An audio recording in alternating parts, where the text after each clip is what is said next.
a mobile machine like a forwarder, for example. Here we have set up exactly what a forwarder would require.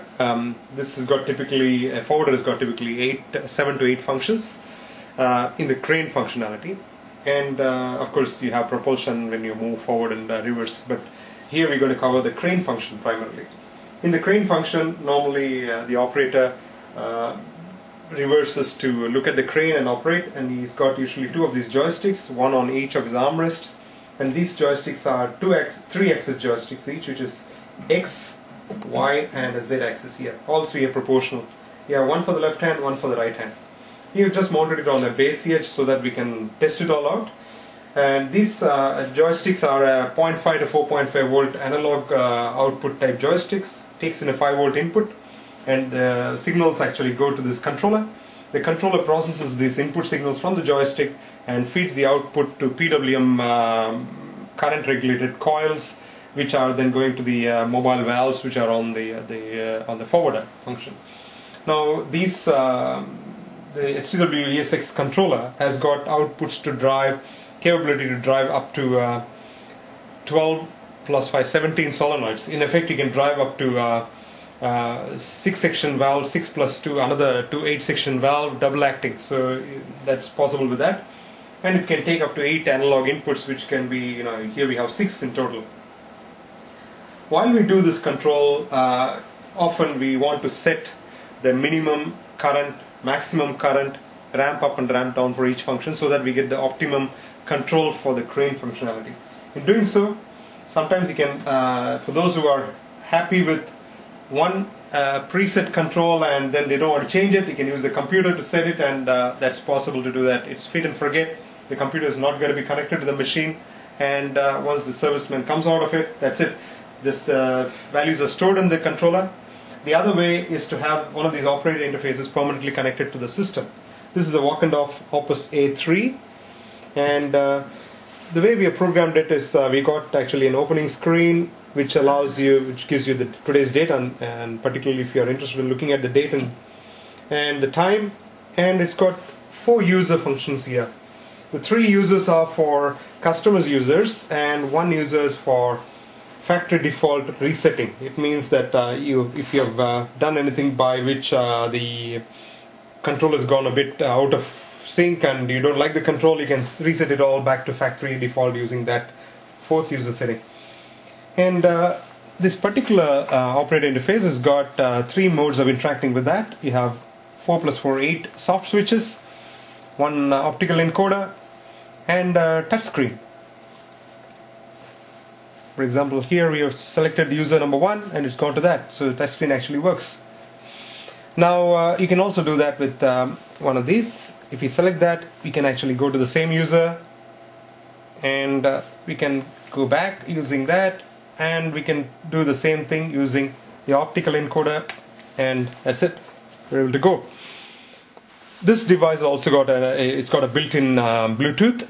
But at the moment we are going to concentrate on the menu options of these crane functionality. So once we opened up with a particular user setting, you have these 7 functions that are showing there, which is slew, boom, steering and rotation, lift, grapple, and foot pedal operated propel function. You can go to any of these functions. Boom. Now when we do that, it will communicate with the controller and tell us that it can show system, it can show diagnostics. When you show diagnostics, we are going to be able to see left hand side Y function, so which is the left hand side joystick Y function. You can see that the values are increasing and decreasing. So if the solenoid is connected here, you can actually see that when the joystick is moving forward, the A side has to operate, and when the joystick is reversed, the B side has to operate. At the moment, because no load is connected, it's coming up with some just a floating value, and it also shows you what pin numbers that you are going to see these outputs on. And so it's a simple diagnostic function. So we've gone back to this and show system. In show system, you have a different screen which shows you for the boom function what the minimum current should be.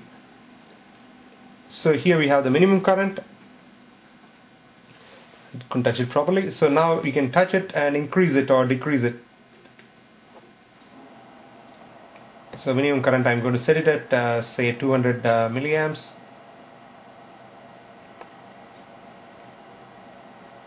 So 200 milliamps. When I do it fast, it just goes really fast.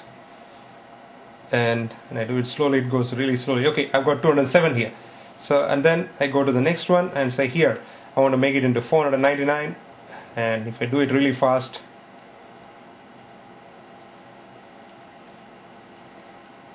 so I've got that 400. So that's good enough. So we are close to where we want. And then we have done that. We have moved to the next one, ramp up. You can set it to whatever value we want. 1, 2, 3, 4, 5, 6, 7, 8, 9, 10. I'm going to set it at 30, 29, 30. And similarly, you can go to each of this. And once you set that, that value actually goes to the EEPROM and gets set there. So if you go back and back and back, if I go into user 3, it'll have different values there for the boom functions. Which what I'm trying to tell you is, for each user you can have one value set up for his own method of operating. If he likes a faster machine, he can set it up like that. If he wants a slower machine, he can set up the values a bit slower. So now we can see that we got when show system, see 500 and 800 milliamps. So these values are different to what we had set there. So if you go back and go back, and if you go into user 1, I think that's where we set it, right? User 1, that's right.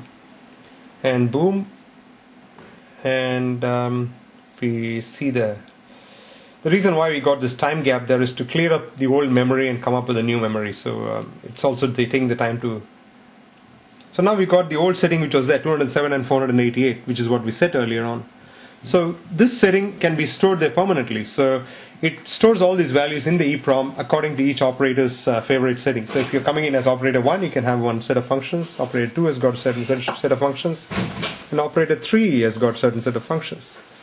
And if you want, you can actually go back to home with this. You can escape, go back to the previous screen.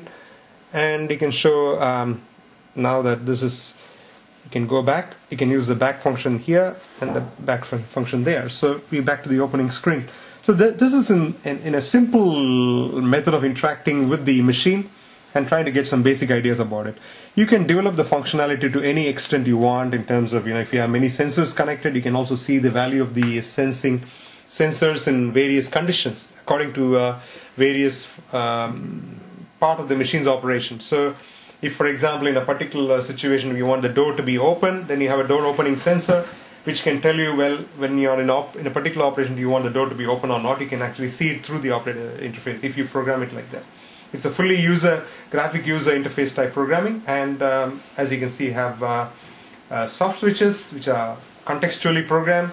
You can have optical encoder to select that, and also you have touch screen to interact with that, whatever the operator feels like. The third functionality here is we have selected that, and we need to go into that, and we have set up a particular value to say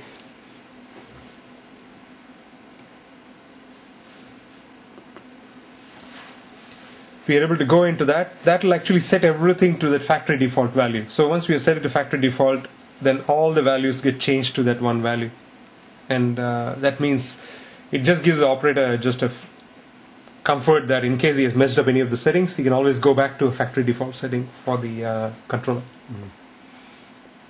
That's the operator interface and how we interact with the machine. Any questions?